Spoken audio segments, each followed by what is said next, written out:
Hello and good morning all of you. स्वागत आहे तुमचं मेगाबिट एज्युकेशनच्या यूट्यूब चॅनलवर. चला बघूया आजचे व्होकॅब्युलरीचे words, one word substitution, idioms and phrases आणि misspelled word. So first word आहे आजचा तो आहे इम्प्लिसिट. IMPLICIT. इम्प्लिसिटचं मिनिंग काय आहे तर suggested do not directly expressed.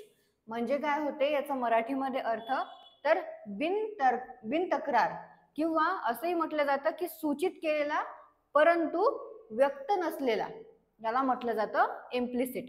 So इम्प्लिसिटचं काय मिनिंग आहे मराठीमध्ये बिन तक्रार किंवा निर्विवाद,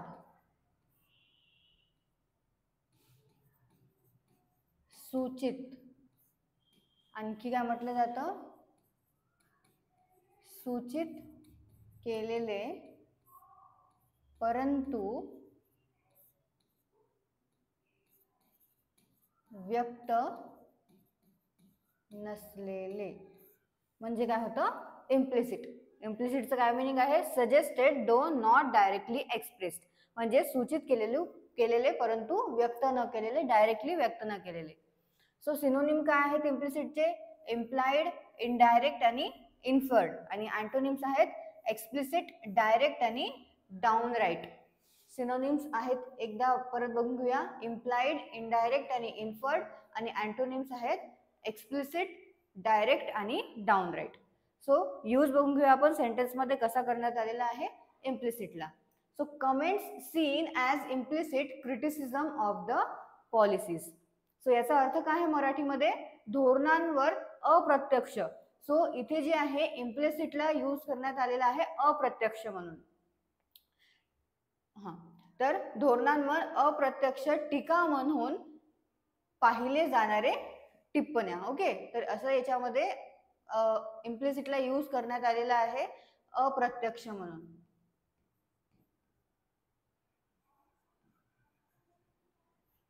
आणि या मराठीमध्ये अर्थ काय आहे सेंटेन्सचा धोरणांवर अप्रत्यक्ष टीका, क्रिटिसिझम. ओके, क्रिटिसिझम म्हणजे काय होते टीका म्हणून पाहिले जाणाऱ्या टिप्पण्या.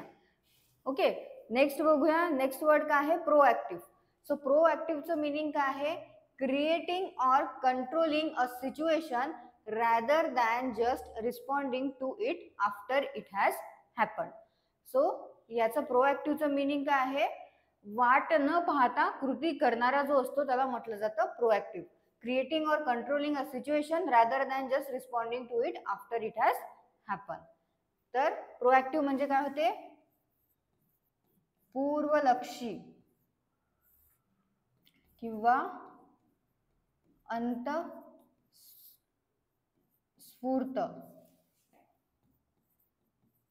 स्वयंप्रेरित.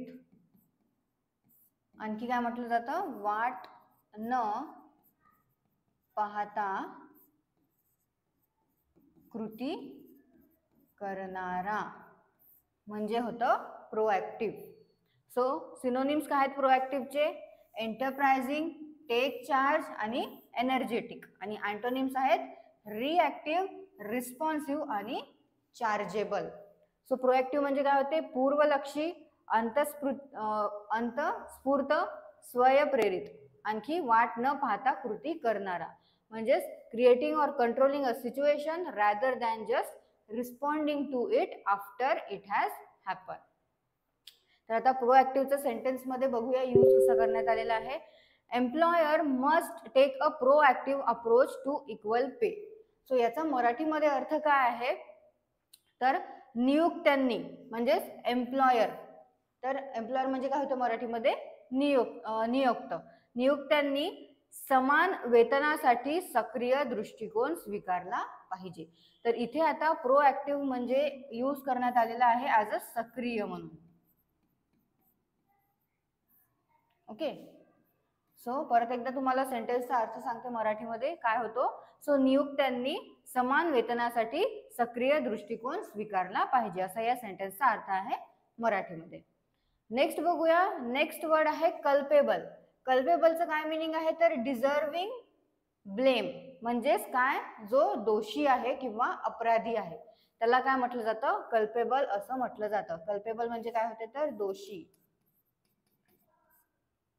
किंवा अपराधी, सजापात्र. तर दोषी, अपराधी आणि सजापात्र म्हणजे काय होते, कल्पेबल.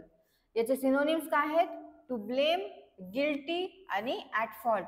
आणि अँटोनिम्स आहेत ब्लेमलेस आणि इनोसेंट. सो आता यूज बघूया कल्पेबलच्या सेंटेन्स मध्ये. Mercy killings are less culpable than ordinary murders. So याचा मराठीमध्ये अर्थ काय आहे, सामान्य खुनांपेक्षा, सो जे ऑर्डिनरी मर्डर्स आहे, सामान्य खुनांपेक्षा दया हत्या कमी दोषी असतात. तर सामान्य खून म्हणजे ऑर्डिनरी मर्डर्स पेक्षा दया हत्या म्हणजे mercy killings are less culpable. तर इथे लेस यूज झालेला आहे म्हणजे काय, कमी दोषी. तर इथे कल्पेबल म्हणजे दोषी यूज करण्यात आलेला आहे सेंटेन्स मध्ये. नेक्स्ट बघूया, नेक्स्ट वर्ड आहे मेटिक्युलस. मेटिक्युलसचं मिनिंग आहे showing great attention to detail, very careful and precise. So याचा अर्थ काय आहे मराठीमध्ये, सूक्ष्म किंवा फार सावध, अत्यंत दक्ष किंवा काटेकोर म्हणजे काय होतं, मेटिक्युलस. तर showing great attention to detail, डिटेल्सवर ग्रेट अटेन्शन शो करणारा, व्हेरी केअरफुल असणारा आणि प्रिसाइज असणारा, त्याला काय म्हटलं जातं, मेटिक्युलस असं म्हटलं जातं. सो सिनोनिम काय आहेत मेटिक्युलसचे, केअरफुल, कन्सेंटियस आणि डिलिजंट. आणि अँटोनिम्स आहेत केअरलेस, स्लोपी आणि स्लॅपडॅश. काय आहेत मेटिक्युलस म्हणजे सूक्ष्म, फार सावध, अत्यंत दक्ष किंवा काटेकोर. आणि त्याचे सिनोनिम्स आहेत केअरफुल, कन्सेंटियस, डिलिजंट. आणि अँटोनिम्स आहेत केअरलेस, स्लोपी आणि स्लॅपडॅश. सो मेटिक्युलसचा सेंटेन्स मध्ये यूज कसा करण्यात आलेला आहे बघूया. The designs are hand glazed with meticulous care. तर मराठीमध्ये या सेंटेन्सचा अर्थ काय आहे, डिझाईन हे काळजीपूर्वक हाताने चकाकले आहे, म्हणजेच the design are hand glazed with meticulous care. Next बघूया, next one word substitution. So one word substitution मध्ये फर्स्ट वर्ड जो आहे तो आहे सँच्युरी. सँच्युरी म्हणजे काय होतं तर a reserve for animal, bird etcetera in their natural habitat. तर सँच्युरी म्हणजे सगळ्यांनाच माहिती आहे काय होतं, अभयारण्य. सँच्युरी म्हणजे होतं अभयारण्य. तर अभयारण्य तर होतं, पण अर्थ काय आहे त्याचा, तर प्राणी पक्ष्यांसाठी त्यांच्या नैसर्गिक अधिवासातील जी राखीव जागा असते त्याला म्हटलं जातं सँच्युरी. ओके, तर प्राणी आणि पक्षीसाठी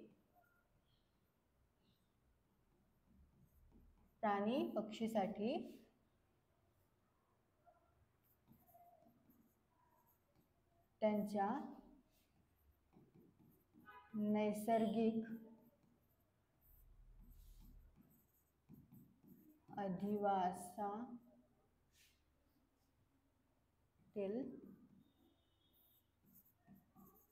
राखीव जागा म्हणजे काय होतं, सँच्युरी. आणि सँच्युरी म्हणजे होतं अभयारण्य. नेक्स्ट आहे वर्ड अरॅबल. अरॅबलचं काय मिनिंग आहे, अ land fit for growing crops म्हणजे होतं अरॅबल. तर जे धान्य पिकवण्यासाठी जी योग्य जागा असते, जी लँड असते, योग्य असते धान्य पिकवण्याकरता, त्याला म्हटलं जातं अरॅबल वन वर्ड मध्ये इंग्लिशमध्ये. सो काय आहे अर्थ, धान्य पिकवण्यास योग्य किंवा आणखी काय म्हणता येते, लागवडीस उपयोगी म्हणजे होतं अरॅबल. जी लँड आहे ती, जमीन जी आहे ती धान्य पिकवण्यासाठी जी योग्य असते त्याला म्हटलं जाते अरॅबल. नेक्स्ट बघूया मिसस्पेल्ड वर्ड. मिसस्पेल्ड वर्ड मध्ये फर्स्ट वर्ड आहे टिलेबल. टिलेबलची करेक्ट स्पेलिंग आहे ऑप्शन बी, TILLABLE. आणि टिलेबल म्हणजे सुद्धा काय होते, जी जागा आहे ती शेती योग्य आहे किंवा लागवडीस योग्य आहे त्याला म्हटलं जातं टिलेबल. सो टिलेबल आणि अरॅबल जे आहे ते सिनोनिम्स आहेत. टिलेबल म्हणजे काय होते, शेती योग्य आणि लागवडीस योग्य. ओके, सो नेक्स्ट बघूया. नेक्स्ट वर्ड आहे कॅप्टियस. कॅप्टियसची करेक्ट स्पेलिंग आहे ऑप्शन सी, CAPTIOUS. आणि कॅप्टियसचं मीनिंग काय आहे तर दुसऱ्याचे दोष दाखविण्यास ज्याला आवड असते, दुसऱ्याचे दोष जो दाखवून देतो त्याला काय म्हटलं जातं, कॅप्टियस असं म्हटलं जातं. तर कॅप्टियसचा अर्थ काय आहे, दुसऱ्याचे दोष दाखविण्याची आवड असलेला, त्याला काय म्हटलं जातं, कॅप्टियस असं म्हटलं जातं. आणि कॅप्टियसची करेक्ट स्पेलिंग आहे CAPTIOUS. त्याचा अर्थ आहे दुसऱ्यांचे दोष दाखविण्याची आवड असलेला. नेक्स्ट बघूया इडम्स अँड फ्रेजेस. इडम्स अँड फ्रेजेस मध्ये फर्स्ट आहे always a bridesmaid never a bride. याचं मीनिंग काय आहे, if someone is always a bridesmaid never a bride, they never manage to fulfill their ambition. They get close but never manage the recognition etc. they crave. So याचा अर्थ काय होतो, always a bridesmaid never अ ब्राइडचा, तर एखाद्या व्यक्तीने कोणत्याही गोष्टीत महत्वाची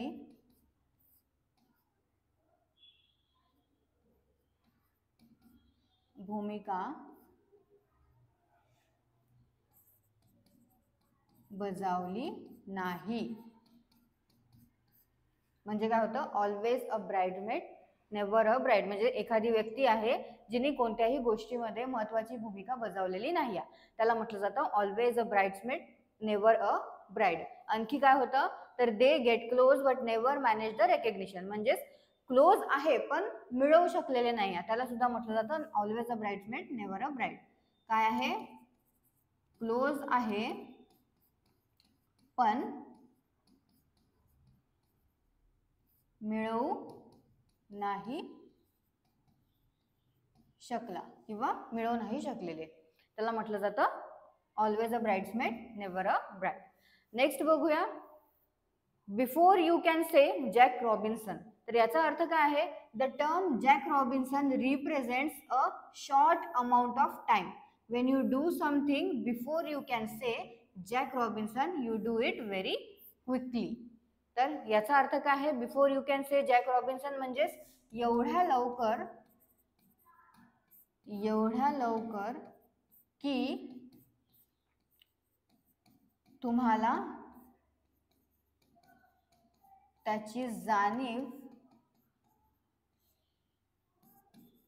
व्हायला वेळ मिळणार नाही.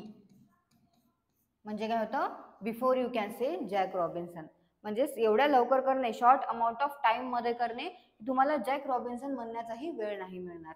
तर याचा अर्थ काय होतो before you can say Jack रॉबिन्सनचा, की एवढ्या लवकर की तुम्हाला त्याची जाणीव व्हायलाही वेळ मिळणार नाही. सो हे आहेत आपले आजचे idioms and phrases. One word substitution मध्ये होतं फर्स्ट सँच्युरी. सँच्युरी म्हणजे होते अभयारण्य. आणि अरॅबल म्हणजे होतं धान्य पिकविण्यासाठी योग्य किंवा लागवडीस उपयोगी असलेली जी लँड असते त्याला म्हटलं जातं अरॅबल. टिलेबल आणि अरॅबल हे सिनोनिम्स आहेत. टिलेबलची स्पेलिंग आहे TILLABLE आणि त्याचा सुद्धा अर्थ काय होतो, शेती योग्य किंवा लागवडीस योग्य. कॅप्शियस म्हणजे होतं दुसऱ्यांचे दोष दाखविण्याची आवड असलेला व्यक्ती, त्याला म्हटलं जातं कॅप्शियस. फर्स्ट वर्ड आपण पाहिलेला इम्प्लिसिट. इम्प्लिसिटचा काय अर्थ आहे तर बिनतक्रार, निर्विवाद, सूचित किंवा सूचित केलेले परंतु व्यक्त नसलेले, त्याला म्हटलं जातं इम्प्लिसिट. आणि अप्रत्यक्ष सुद्धा म्हटलं जातं. प्रोएक्टिव्ह म्हणजे काय होतं, पूर्वलक्षी, अंतःस्फूर्त, स्वयंप्रेरित किंवा वाट न पाहता कृती करणारा जो असतो त्याला म्हटलं जातं प्रोएक्टिव्ह. नेक्स्ट वर्ड कल्पेबल म्हणजे आहे दोषी, अपराधी किंवा सजा पात्र जो असतो त्याला म्हटलं जातं कल्पेबल. आणि लास्ट मेटिक्युलस. मेटिक्युलस म्हणजे होते सूक्ष्म, फार सावध, अत्यंत दक्ष किंवा काटेकोर. तर हे आहेत आपले आजचे सिनोनिम्स, अँटोनिम्स आणि वर्ड्स.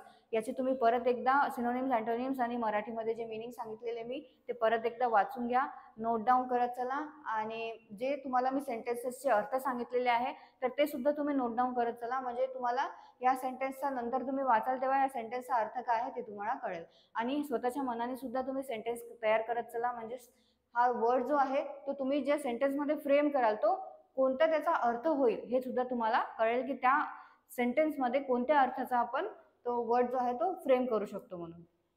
सो तुम्हाला सेशन आवडलं असेल, सेशन लाईक करा, चॅनलला सबस्क्राईब करा, सोबत तुमच्या फ्रेंड्सला शेअर करा. All the best all of you and thank you.